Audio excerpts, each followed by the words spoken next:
Assalamualaikum warahmatullahi wabarakatuh. Alhamdulillah.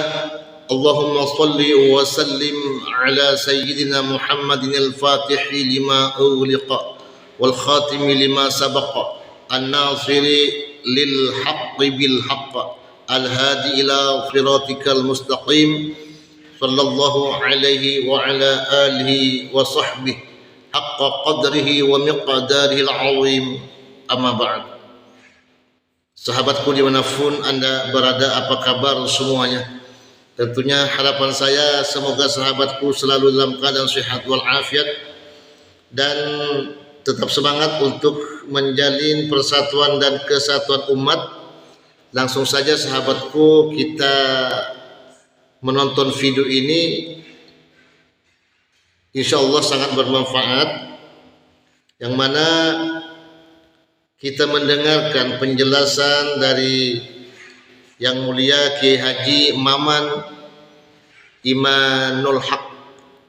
Beliau menjelaskan tentang pembayaran dam di luar tanah suci Mekah. Bagaimanakah penjelasan dari beliau?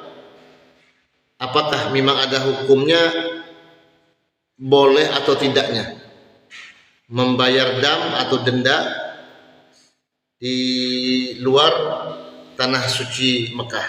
Selamat menonton, semoga bermanfaat.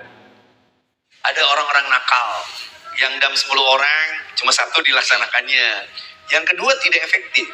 Misalnya beberapa daging itu tidak bisa didistribusikan dengan baik. Walaupun misalnya Arab Saudi mencoba, Mesir sudah mulai untuk damnya itu dikelola di negara Mesir.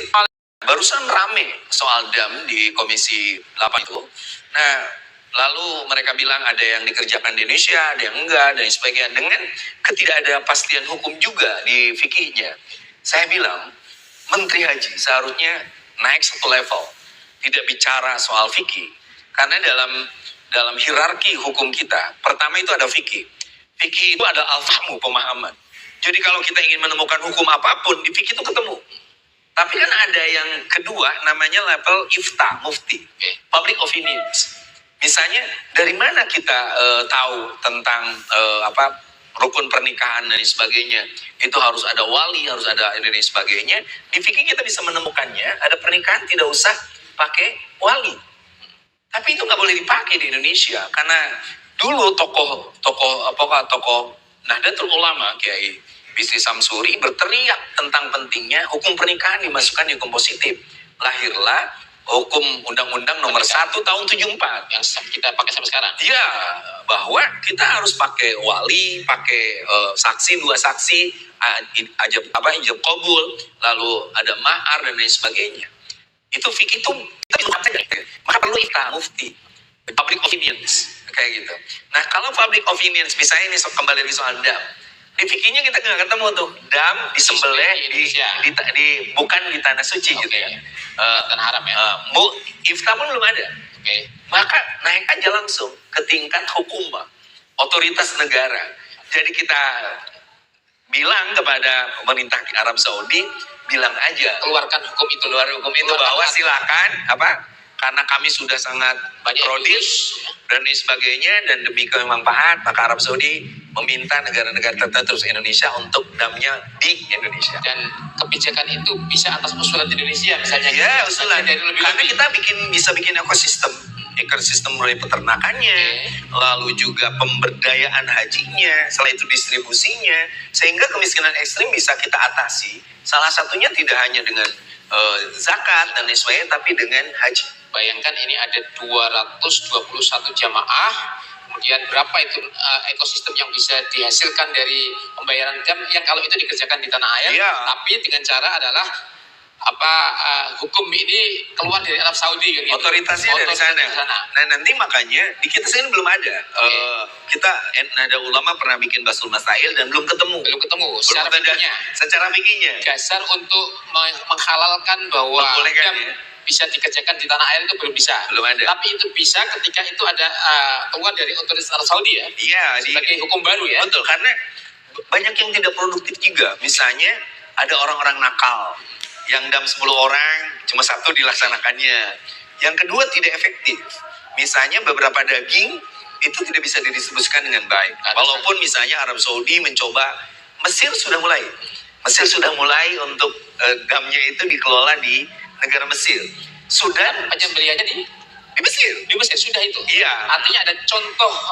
Ada contoh, tapi tidak berdasarkan fikih Oke. secara tekstual kayak gitu. Oke. Tapi kita di atas di sandingnya fikih itu ada usul fikih. Jadi kalau di Indonesia itu kita punya dua tokoh yang dua-duanya adalah siapa kakeknya Gus Mohaimin ya, ketum kita. Yang satu ahli fikih namanya Kiai Bisri, tapi yang satu usul fikih namanya Mbak Wahal. Bahwa Rasulullah.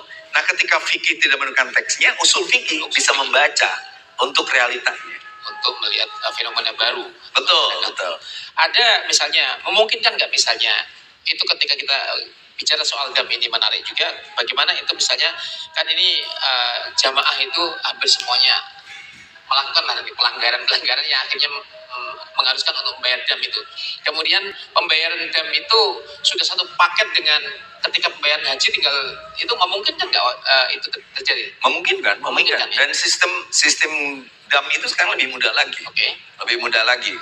Kita yang pakai m-banking, bayar damnya itu lewat m-banking. Iya, dan itu maksudnya saya sudah dari awal itu sudah disetting bahwa itu Kalau disetting nggak boleh. artinya misalnya gini, kalau disetting gini, beberapa orang kaya itu kalau habis wukuf di Padang Arafah, itu mereka lalu cuma sekali oke. untuk mabit lalu jamarat. Sisanya itu mereka bayar dam. Oh, iya. Oke. Nah itu kalau disetting itu nggak boleh karena ibadah. Besaran dam juga nggak sama ya? Nggak sama. Pelanggarannya kan nggak sama. Beda-beda. Oke. Seperti itu. Jadi justru kita dorong orang. Beberapa pelanggar itu nggak boleh. Oke. Nggak boleh terjadi. Jadi jangan sampai karena kita ingin dam banyak, orang dijebak untuk berbuat kesalahan. Itu nggak Cuma boleh. ketika itu dibuat sistem yang artinya memudahkan untuk pembayarannya itu mungkin. Oke. Nah makanya saya ingin membuat catatan tadi ya. Ke Kementerian Haji, kita kan bicara teknis, penerbangan lah, hotel lah, catering lah, persiapan ini. Saya bilang ada satu hal yang terpenting. Kementerian Haji itu harus juga mikir soal ibadahnya. Jadi ada beberapa kasus. Kasus pertama adalah di Salatiga. Ada seorang petugas membiarkan bahwa Bapak Ibu yang berangkat nanti akan terjadi kesibukan dan sebagainya. Kalau isu itu sholat aja di jamaah Isya dengan subuh. Itu kan kesalahan total. Ini baru mungkin. Iya. Nah, jangan sampai kita sibuk ngurus teknis. Banyak jamaah yang Tujuan utama jamaah itu kadang-kadang tidak menjadi kurang terperhatikan. Iya, soal ibadah. Makanya PKB agak keras barusan. Bahwa soal ibadah ini menjadi sangat penting. Harus dikawal bagaimana cara mereka sholat. Jadi jangan sampai ada orang yang dilepas dari rumahnya sekitar jam 10, lalu diterima oleh bupati sekitar jam 1, lalu setelah itu baru diserahkan ke asrama haji. Kalau di tempat saya di Indramayu, itu asar. Mereka baru saya tanya misalnya Isya, udah sholat belum? Zuhur, asar belum? Nah, termasuk juga hal-hal teknis, misalnya wudhu. Kita diajarkan wudhu itu yang tertib di Indonesia itu. Tangan dulu, lalu Madmadoh, kumur-kumur, istinsyak dan sebagainya. Kita harus ingetin bahwa di sana air mahal. Yang kedua antrian panjang. Maka wudhu kita itu cukup aja yang wajibnya. Ya lazina amanu idza qumtum ila sholati famsilu wujuhakum, wajah wa aydiyakum ilal marafiq, tangan sampai siku, wamsahu bi ru'usikum, mengusap kepala, lalu wa arjulakum ilal ka'bain. Jadi banyak jemaah haji Indonesia karena ingin sempurna ibadahnya, dia melupakan sisi values atau ibadah, hikmah. Makanya jangan lalu orang misalnya saking ingin baca Quran, dia keraskan Qurannya di sementara jamaah yang lain tidur. Ada orang yang memaksakan diri untuk terus ke Masjidil Haram, pada lewat suasana terik dan sebagainya, dan dia paksa jamaahnya ikut dia. Puncaknya ketika wukuf di Padang Arafah, karena haji itu ada Arafah. Puncaknya mereka sakit, kelelahan. Nah, hal-hal itu yang harus dijelaskan nih oleh Kementerian Haji. Masya Allah, tabarakallah.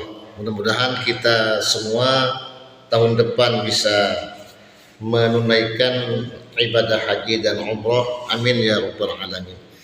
Nah, demikianlah sahabatku penjelasan dari Kiai Haji Maman Imanul Haq. Jadi bayar dam wacana, sahabatku, masih wacana nih ya.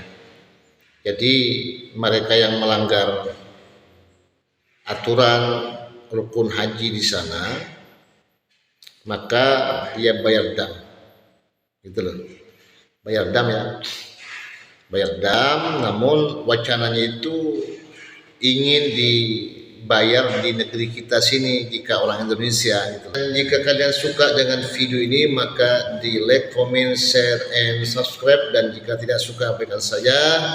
Saya mohon maaf sekali lagi yang sebesar-besarnya jika terdapat hal yang kurang berkenan. Saya akhiri, ma'assalam fi amanillah. Wassalamualaikum warahmatullahi wabarakatuh. Sampai jumpa.